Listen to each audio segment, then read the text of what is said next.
भगवान महावीर ने हमारे जीवन का एक चित्र खींच करके रखा है, इसलिए इसको जिनवाणी कहते हैं। ये जिनवाणी नहीं, ये जीवन की कहानी है। हमारे जीवन को कितनी ढंग से देखा है, निहारा है और सावधान किया है, इसलिए जिनवाणी कल्याणी है।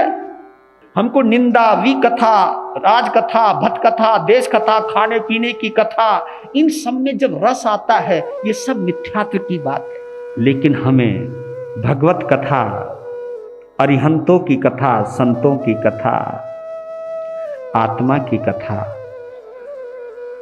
में रस आता है, ये सम्यक्त्व के लक्षण है। रस आना चाहिए, रस।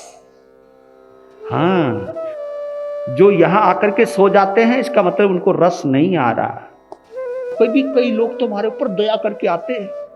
हाँ, जब महाराज जी को बुला के लाए तो जाना तो पड़ेगा, है ना।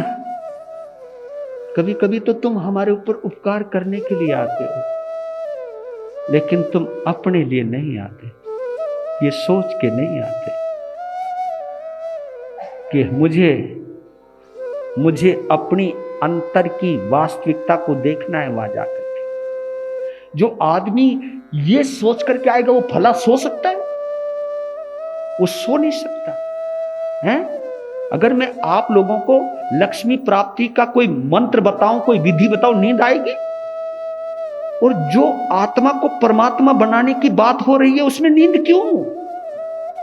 ये क्यों नहीं हम सोचते कि जहां चर्चा आत्मा को परमात्मा बनाने की है, नर को नारायण बनाने की है, इंसान को भगवान बनाने की है, तो वहां हम सो क्यों जाते हैं? इसका मतलब है हम देव बनना ही नहीं चाहते, हम परमात्मा होना ही नहीं चाहते, हम निर्दोष होना ही नहीं चाहते।